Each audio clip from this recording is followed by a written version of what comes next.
Hey everybody, it's me, Jamey Hammond with Fifth on the Daily. Thank you so much for tuning in on this wonderful Thursday from wherever you're listening from.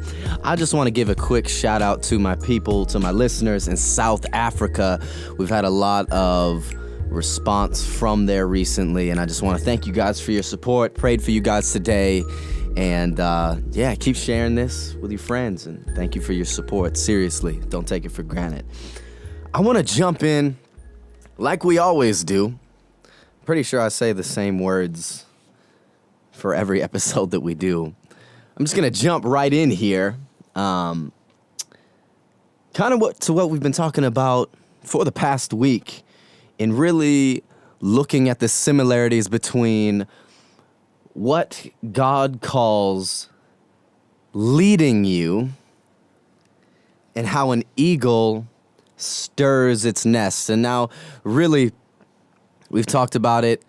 In order to get good enough background, for the sake of time, I really encourage you to listen to the last few podcasts, the last few episodes for this week, because we really went over some background that'll help you just understand more about what we're talking about today. But today, I think I want to address people that feel like you're, excuse me, choked on my coffee. Costa Rican coffee beans are incredible, by the way. Can I just say that? But today, can you tell I just had some? Can I talk to some people who feel like they're in a stirred up situation? Deuteronomy chapter 32. We've been looking at this all week. It says, God says about the Israelites, he says, like an eagle who stirs up her nest, so I will lead you. And now, how an eagle stirs her nest, really what she will stir the nest for, is simply in order to get the baby eagles to fly somewhere, to move on. And what she'll do is she'll actually make the nest incredibly uncomfortable. She'll take sticks that make up the nest and she'll actually make them protrude inwardly, and it would poke or stick the baby eagles. It's impossible to sit down. It's impossible to lay down in the same nest that they've laid down in for the whole early stage of their development. But now, this place that had fed them, this place that had nourished them, this place that had been all they had known, this had been their world, this had been their environment, this is all that's familiar to them. Out of nowhere, this place gets incredibly uncomfortable. And now I want to talk to some people who feel like you're in an incredibly uncomfortable situation. And it's funny how Christians, we look at an uncomfortable situation and 9 out of 10 times we will call it and dismiss it as the devil, as an attack, as something coming against us, as something evil. But I wonder if the uncomfortable situation you're facing is not the devil, it's not a hex, it's not a spell, it's not anything evil, but it's just God stirring the nest in order for you to get up and go and fly and go on to the next step of your life.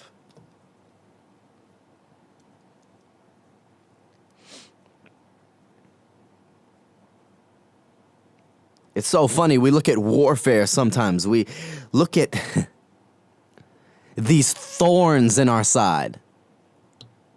This tells me the thorn in your side, what might be poking you, what might feel incredibly uncomfortable, actually might be God pushing you on to the next step in life. I wonder if your relationship with your family members got so bad recently, not because the devil's trying to attack your family, but more, God's actually using your family members to push you out into the next stage of your life. I wonder if it's just God stirring the nest. You know what's interesting? In this verse where it says that I will lead you like an eagle stirs her nest. Do you know that word stirs is actually the same word used in the Hebrew as the word used in Genesis chapter 1, verse 2, the very second verse in the entire Bible. It says, "And God moved over the face of the waters." That word moved is the same word as an eagle stirring its nest. So literally, and God stirred over the face of the waters. And then what happened? After he stirred, verse 3, and God said, "Let there be light." God will always light up whatever he stirs up. If you are waiting for me to start preaching, you didn't listen to what I just said. God will always light up whatever he stirs up. Whatever situation he stirs, he will always bring light to. If you're in a situation that is stirred up, that is uncomfortable, that is, you feel like you have all these different sticks, these different thorns poking you, things are uncomfortable, this area that was so great at one time. Let me just tell you that the very evidence, the very fact that your situation is stirred up tells me that light is being brought to your situation.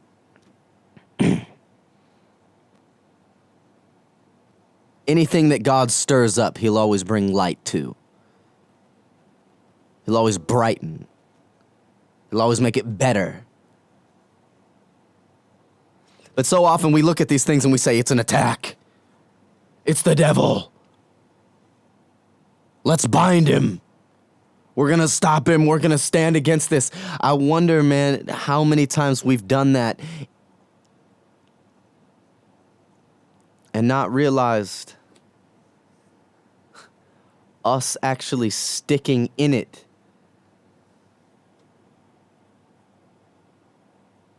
will be much worse for us than if we move on. And now, am I talking about a marriage? No, I'm not talking about a marriage. Am I saying that you have to leave your job if it's uncomfortable, if it's hard? No, that's not what I'm saying. But what I will say is that sometimes I'm more referring to your nest. I'm more referring to what's familiar to you. I can even be referring to the fact that I can even be talking about, we could talk about values here. That's what your nest could be. Because essentially, your nest determines the value you put on work, the value you put on marriage, the value that you put on money. The nest that you were hatched in determines your perspective initially on all these things. Now, I'm not saying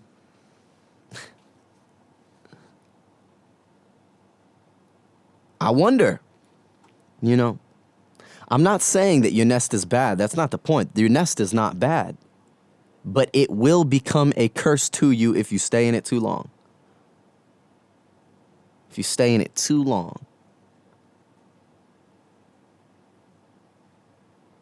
So my encouragement today is that if you're facing a stirred up situation, you can be so encouraged because that only means it's time to fly to new heights. That only means God's about to bring new light to your situation. Things might be incredibly uncomfortable. It seems maybe like relationships, there's these thorns in your side. There's these things poking you, pricking you, annoying you, making things. You know what's interesting?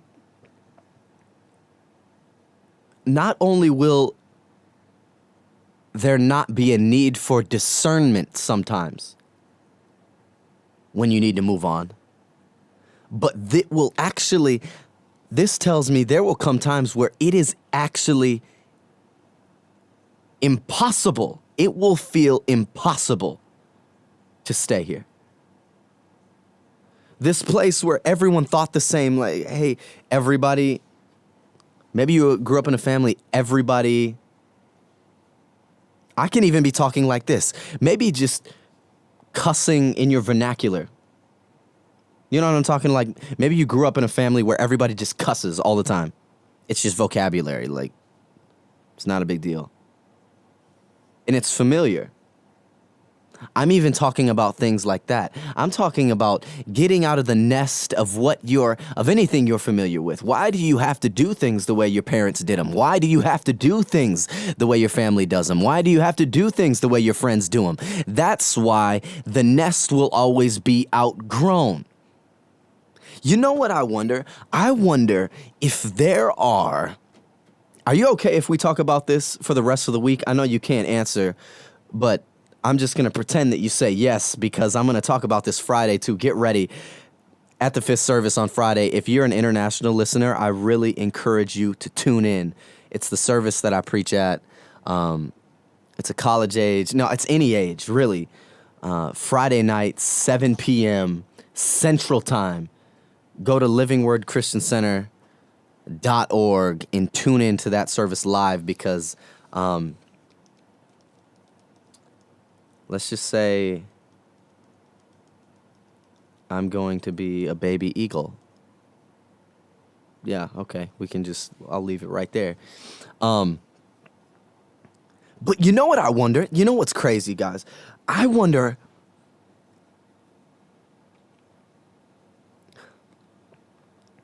if there are generations of birds in nests.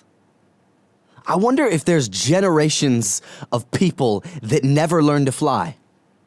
I wonder if there are generations of eagles, generations of people that are all still stuck in the same nest that their great-grandparents built, that your grandparents built. And the parents never learned to fly, so the grandbabies never learned to fly, and nobody's flying because everything's familiar, everything's safe, because this nest that the grandparents built, that the great-grandparents built, it's so familiar, it's so safe, this is what we can survive in this. But then I wonder, it's funny, these same nests where people stay in, you'll notice there's a lot of relational issues. There's a lot of issues in that nest where people stay in them. Because pretty soon, it's so crowded in here. I mean, you're looking around. Nobody's, can I say it? Nobody's got the balls to fly. So everybody's just stuck up in here. Nobody can spread their wings. We're all just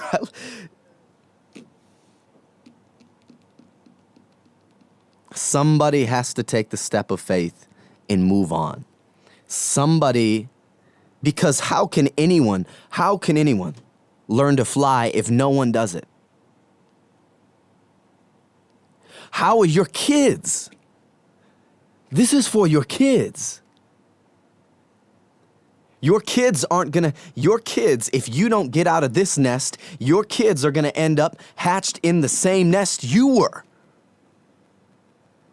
They're going to start where you started. They're not going to be able to stand on your shoulders. They're going to be in the same nest you were hatched in. They're going to start where you were started.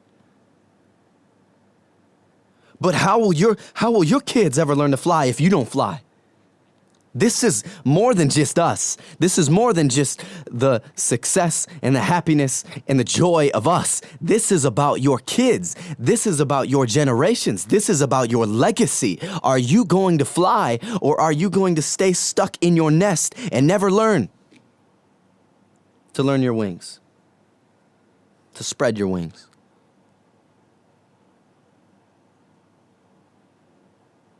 If you don't fly, you know something? It has a cost if you don't get out. God forbid you die in your nest, What a shame that would be. Die without ever flying. Die because you were familiar with this. I'm safe in this. But you never knew. You never had your own story. Never had your own story. You just lived off of what your parents built, your grandparents built. I value this because my dad did. I value this because my mom did. I value this because my grandparents did. This is what I do because my grandparents did it, because my parents did it. This is what I'm familiar with. If you don't get out of that,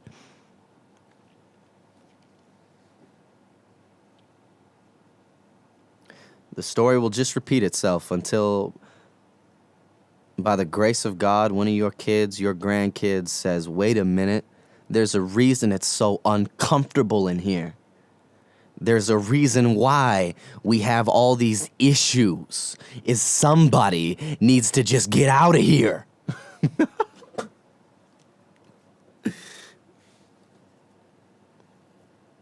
Now, I don't want any of these episodes to feel like they're void of Jesus, because the truth is, the only way we're going to go to new heights is if we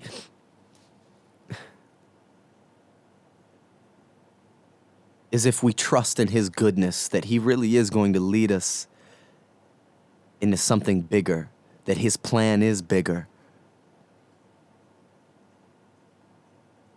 That the only reason we can really fly anywhere is because we're made in his image. Because he's the eagle who stirs the nest. He's the one we learn to fly from. We don't know how to fly unless we see the one that birthed us fly. Now I'm talking spiritually here. Unless we see who Jesus is, unless we see his goodness, unless we're able to trust in it, lean on it, rely on it, we're not going to fly anywhere. So I don't want this to sound like a complete self-effort, because that's the thing. Eagles, when they fly, it's actually void, really, of self-effort, because they glide. They don't flap. Just glide. Doesn't require a lot of work. Doesn't require a lot of stress. Just gliding, just resting.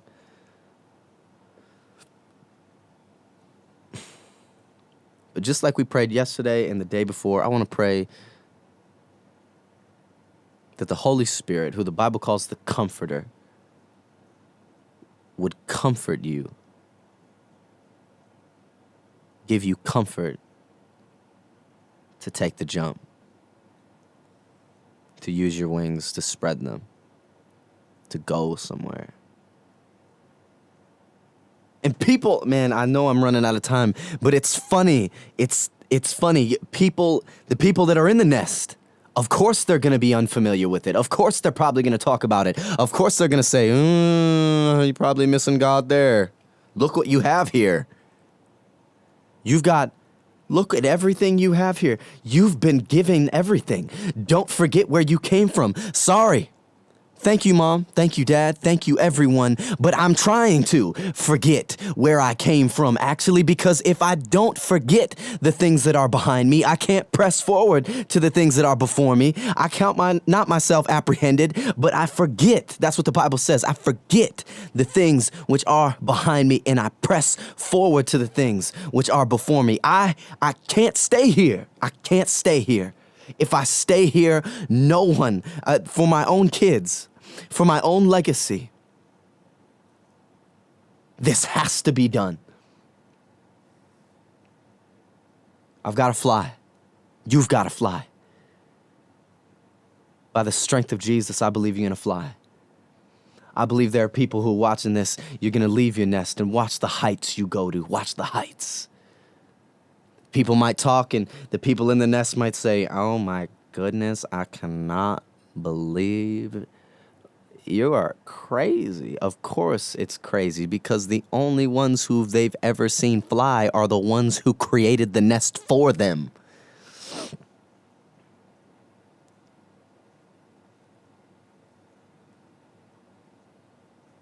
Fly, my friend. Just fly. Take the step. Don't be scared. Jesus will carry you. Watch the heights. The heights are going to be amazing. Hey, instead of praying today, I'm actually running out of time, but I just encourage you. My prayer today is that you just simply, that you take the jump. Get out of the nest. Get out of the nest. You don't have to do things just how everyone else did them. You have your own story. You've got your own destiny. You have your own things ahead of you. You don't have to just, because it feels safe, it's going to be extremely uncomfortable if you stay in there. So I encourage you. God's leading you to a new light, to a bigger and brighter thing. So take the jump today. Hey, if you want to contact me, I know that was a very abrupt ending, but seriously though, just with what we've been talking about, if you have anything like a testimony, something God's doing in your life, seriously, email me at fifth with a 5, thdaily@gmail.com. And seriously, take the jump today. Take the jump. Take the jump. I know it's scary, but God will carry you. Spread your wings. You don't know how equipped you are until you really just spread your wings and take the jump. Hey, I'm Jamey Hammond with Fifth on the Daily. Thank you so much for tuning in today. I know this ending's a little bit different, but I'm running out of time. Seriously, thank you for tuning in today. Share this with your friends. Share this on Facebook. Retweet this on Twitter, because I tweet it out every day. But anyway, hey, I'm Jamey Hammond with Fifth on the Daily. Have a great Thursday. God bless you. Have some Costa Rican coffee beans today. Okay. Have a great day. God bless you. Bye.